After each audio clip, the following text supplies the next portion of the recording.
Hello everyone, my name is Joshua Barber with digital-delirium.com, and you know something that I have never done on this website? A review of a video game console. I've done plenty of reviews of video games before. I even did a review of a handheld system once. The thought of possibly ending up with a Generation 1 Nokia N-Gage drives me to drink.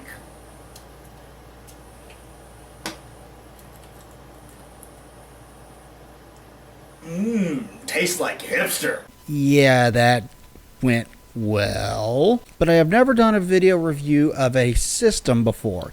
In case you're wondering what's up with my absence, I injured my knee while swimming and it has taken me a while to heal up from that.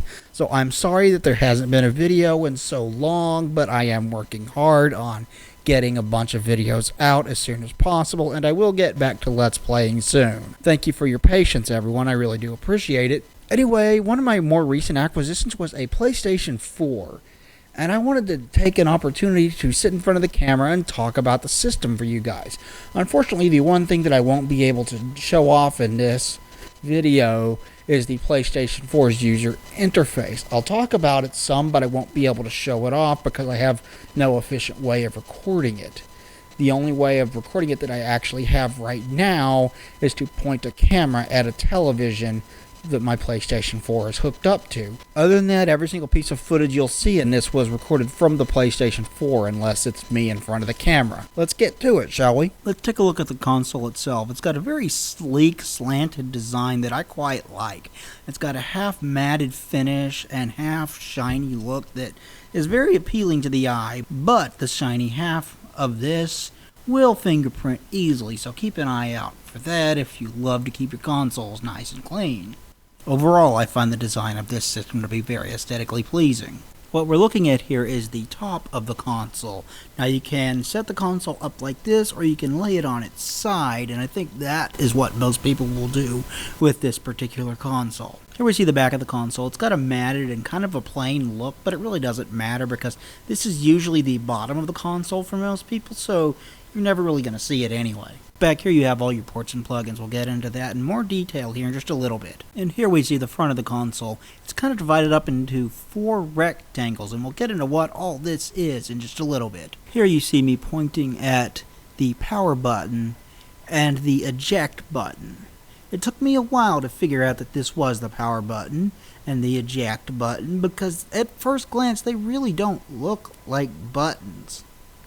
But they are. You probably worked this out already, but these two are USB ports, which you can use to plug in a variety of things, such as charging cables and USB headsets. On the back here, you've got your power cable, as well as your video cable, a place to plug in digital optical audio if you want to run your audio that way, and one more cable that I'm not entirely sure what exactly it is, but I suspect the PlayStation camera plugs into it. It is worth noting that you cannot plug this through composite or component video cables. You have to do it through HDMI. Keep that in mind if you're going to purchase one. Let's take a look at the controller. Prior to owning the PlayStation 4, my all-time favorite controller was the DualShock 2 for the PlayStation 2, which made subtle improvements to the original DualShock for the PlayStation 1. And for the PlayStation 4 controller, they really haven't altered the design all that much, which, if you've been a long-time Sony fan, you know damn well is a very good thing, because they hit the nail on the head in 1998. However, I will say this. This is now my favorite controller of all time. I have never held another controller that is quite as comfortable as this. One of the improvements they made to this particular controller are the L2 and R2 buttons, which are vastly improved over the PlayStation 3. They also added a share button that lets you instantly start streaming whatever game you're playing, or record 15 minutes of gameplay at a time, which you can upload directly from your PlayStation 4 to YouTube if you so choose. You can also upload screenshots if you want to as well. It's a very cool feature. They also added an options button, which kind of acts as a pause button and replaces that. Furthermore, they added a touchpad on this, which you can also press as a button. I have not gotten much use out of that in any games that I have played so far, but it's nice to know that it is there, in case some video game in the future would like to use it. And it feels kind of easy to just glide your thumb right across it if you want to. They also added a small light bar to the PlayStation 4 controller, which changes color as you play through different video games. It can also interact with the PlayStation camera, but I cannot show that because I do not have one. Other than that, nothing has really changed except aesthetically to make it more comfortable to hold in your hand. And boy, did they hit the nail on the head with this. This controller is absolutely top-notch fantastic, and I'm having a difficult time imagining any gamer at all having a problem with it. I love this thing. Let's take a look at the cases that PlayStation 4 games come in. These are a very similar design to the PlayStation 3 cases. Unlike jumping from the PlayStation 2 to the PlayStation 3, this isn't much of a big leap here, except that the PlayStation 4 cases are a nice blue. At least they're still not that ugly green that the Xbox has, and that's not trying to knock the Xbox. I have an Xbox and an Xbox 360. I just never liked the green. I do like this blue, though. It's very aesthetically pleasing, I think, and very simple design. It works. I mean, what more could you ask for from a video game case? Let's talk tech specs. I know this will probably bore some of you, but the nerds out there are interested in this kind of thing, and I'm one of them. So let's take a look and see what is under the PlayStation's hood. Apart from the Blu-ray drive, which you already know, the features a custom-built 8-core CPU that is estimated to run at 1.6 gigahertz. Wow, the processor in my computer is a lot faster than that. On the graphics processing front, it features a 1.84 teraflops GPU that is based on AMD Radeon technology. It also features 8 gig of DDR5 RAM, which is actually better RAM than I have in my computer. DDR5 RAM is fast and very, very nice. And I'm sure that this is what PlayStation fanboys are going to spend years shoving down the throats of Xbox fanboys, saying ours has better RAM. And yeah, that's technically true. It does have better RAM than the Xbox One. But it won't matter, at least for a couple of years, until developers figure out exactly how to use said RAM. What good is a console without games? Let's take a look at some games on this system, shall we? What we're looking at here is The Last of Us Remastered, which originally was a PlayStation 3 game, so it's not really an accurate representation of the capabilities of the PlayStation 4, but it will show you what the PlayStation 4 can do to a PlayStation 3 game. Originally, this game was in 720p, and I believe it was 30 frames per second. This bumps it up to 60 frames per second and 1080p, which ultimately results in a sharper image. It also has better colors than the original. They pop a bit more, and it runs smoother. The animations will look smoother because it runs at 60 frames per second. But again, this is not a full representation of the system itself. So let's look at something that makes a bit of a bigger jump from one generation to the next. Longtime video game icon Lara Croft makes her debut on the PlayStation 4 in Tomb Raider Definitive Edition. This game is a bigger leap graphically from the PlayStation 3 version. All the textures look quite a bit sharper in this game. The colors look better. The overall quality of this game just is improved with this version of it. If you have the PlayStation 3 version of this game, there's no real reason to upgrade, but I didn't. This is a very good version of this game. It's a sharp-looking game. But again, this is like jumping from the PlayStation 3 version of the game to the PC version of the game, however. This, again, is not quite indicative of what the PlayStation 3 can do. So let's take a look at another game, shall we? Now we're talking BJ Blazkowicz, one of gaming's most legendary characters, and Nazi killer extraordinaire. BJ is awesome, and his new game, Wolfenstein: The New Order, is also awesome. I would expect nothing less from the Wolfenstein series. And this is a good-looking game. However, it was not hailed as a graphical powerhouse when it was released. And there are better-looking games on the system itself. Although you'd be hard-pressed to find at least a shooter that is more pure fun than this one is.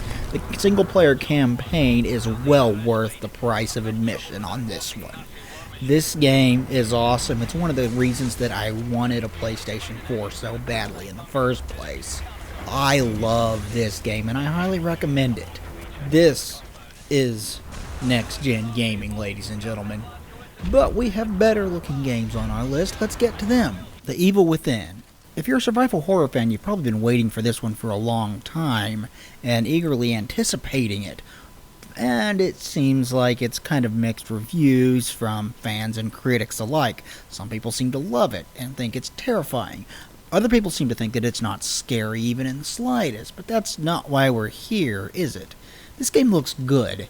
Much like the previous game, Wolfenstein: The New Order, this game was developed simultaneously for both the PlayStation 3 and the PlayStation 4, as well as Xbox consoles. And while it is good looking on both, there is a significant jump between the PlayStation 3 version and the PlayStation 4 version, which you're seeing here.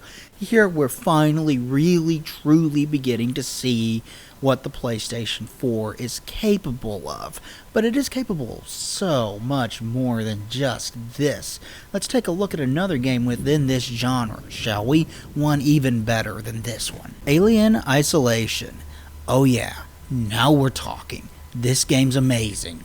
This game actually lives up to all the hype surrounding it. This is an excellent and terrifying survival horror experience. And this is one of the reasons that I wanted a PlayStation 4. Yes, this also came out on the PlayStation 3, much like the games I talked about before this. But it looks so much better on this console. And we've been waiting so long to get a good Alien game. I mean, we had Alien vs. Predator in an arcade beat 'em up a long time ago. And then we had Alien vs. Predator on the Atari Jaguar. And then a couple of PC games, Alien vs. Predator 2000, that one. And then we had Alien vs. Predator 2 as well. Then there was a more recent one that was pretty disappointing on the PlayStation 3. Beyond that, though, we haven't had a pure Alien game that was good in a long time. And this fills that gap very, very well. There was Aliens, Colonial Marines, but the less said about that, the better. This is Alien through and through. It looks like Alien. It feels like Alien. It sounds like Alien. If you like the movie and you like survival horror, you will like this.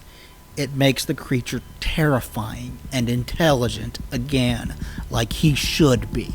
And boy does this game look good. It absolutely nails the look of the film, and it has a very thick atmosphere that transcends that film into this game, and it's absolutely gorgeous. I love the look of this game, and if you love the look of the Alien film, you will too. This game does not disappoint.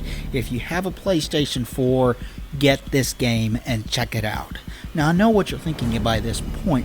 What about PlayStation 4 exclusives? You haven't shown anything that is 100% exclusive to the PlayStation 4. Well, I'm glad you brought that up, because let's get to a PlayStation 4 exclusive. Killzone Shadowfall. This was a launch game for the PlayStation 4, and it was supposed to be two things. One, the game that showed off the capabilities of the PlayStation 4, and two, the big launch exclusive for the PlayStation 4 that was supposed to get everyone interested. Reviews would suggest that it did not quite live up to being the game that would bring people over to this console, although it was still the hot ticket item to get for your brand new PlayStation 4.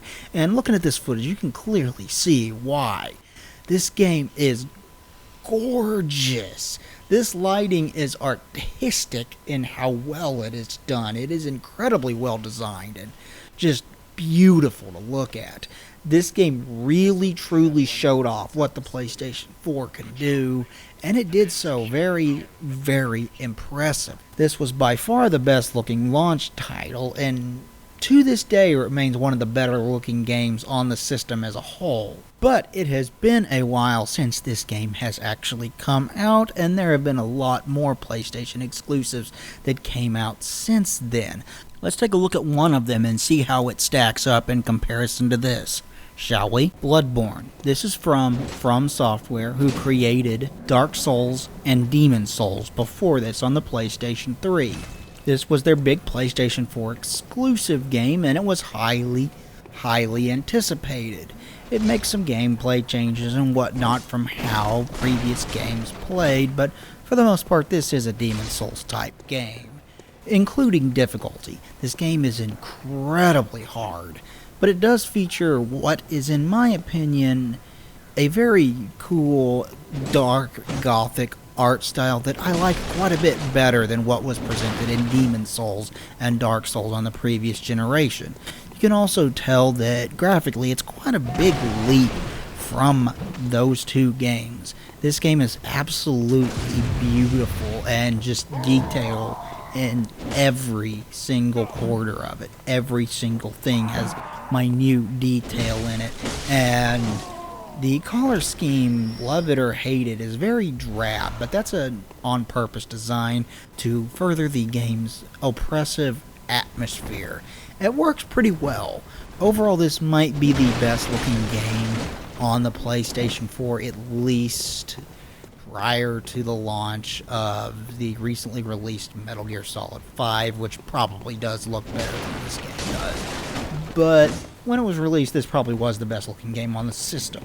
I don't have Metal Gear Solid 5, so I can't talk about that, but this game is gorgeous, and let's leave you with my final thoughts. Let's get to it. I have not talked about all the features that the PlayStation 4 has yet. Of course, it can play Blu-rays just like the previous generation of console can. It can also play DVDs, and just like the previous generation of consoles, it will upscale those DVDs to full 1080p if you have the television that will allow it to do that, and they look gorgeous in full 1080p. Beyond that, you've got Netflix, YouTube, you've got Amazon Prime, and a wide variety of other streaming services available to you, but it is of note that you don't have any form of backwards compatibility, so you'll want to hang on to your PlayStation 2 for PlayStation 2 games and your PlayStation 3 for PlayStation 3 and PlayStation 1 games if you like to go back and play those on occasion. One other feature that this system lacks that kind of bugs me is it does not play CDs as of right now. Given the sound quality that comes out of this thing, I imagine CDs would sound beautiful if it did play them, and that is something they can add in at a later date. Here's hoping that they do, because I still have a large collection of CDs, but the reason that you're going to get a PlayStation 4 is for the games, and it has plenty of those. As a game system, this is awesome. If you don't have a top-of-the-line computer especially, this is awesome. If you can't afford one, this is a cheaper alternative to paying a couple $100 for a video card, another couple $100 for a CPU, and a couple $100 more for memory, before you get into things like different types of hard drives and all that stuff. Or maybe you're just like me and you happen to enjoy console gaming as well as PC gaming. This is a very good option. I cannot compare it to the Xbox One or the Wii U because I don't have either one of those systems. But as it stands, I have thoroughly enjoyed all of my time spent with the PlayStation 4. One of my favorite things about this particular system is how snappy and fast it is. If you're used to the PlayStation 3, you notice that towards the end of its lifespan, the system actually started getting pretty slow and frustrating to use because it was pretty slow. This fixes that. This instant loads virtually everything. You won't be waiting more than a few seconds. I have played plenty of single-player games on it. I haven't really done much online gaming because another unfortunate feature of this particular system is that the online gaming is now subscription-based, just like the Xbox is. That's unfortunate. It's less restricting than the Xbox is, however. You don't need a PlayStation Plus account to do virtually anything, which I'm thankful for, because on the Xbox 360, one of the things I don't like about it is how restrictive it is between Xbox Live Silver, which is the free service, and Xbox Live Gold, which is the paid service. There are a bunch of different things on that system that are restricted behind a paywall, and I don't particularly care for that. This system does not do that. You want to play online games, you got to pay. That's kind of unfortunate, but at least it doesn't make you pay more to run things like Netflix. And having used all those different streaming services on this, it does them very, very well. But like I said, the main reason you're going to want to get this is game, and it's got the games. It's got a lot of them. It's going to be getting a lot more this upcoming holiday season and next year. I would highly recommend picking up this system if you happen to be a gamer. I love mine. I suspect that anybody who picks theirs up will also love theirs. If you have watched my video reviews in the past, then you know that I do not do point scores, and I'm not going to do one here. So I'll just say thank you everybody for watching. Please like, comment, and subscribe down below. It would be greatly appreciated. We'll talk to you guys next time. Thanks everybody, and goodbye.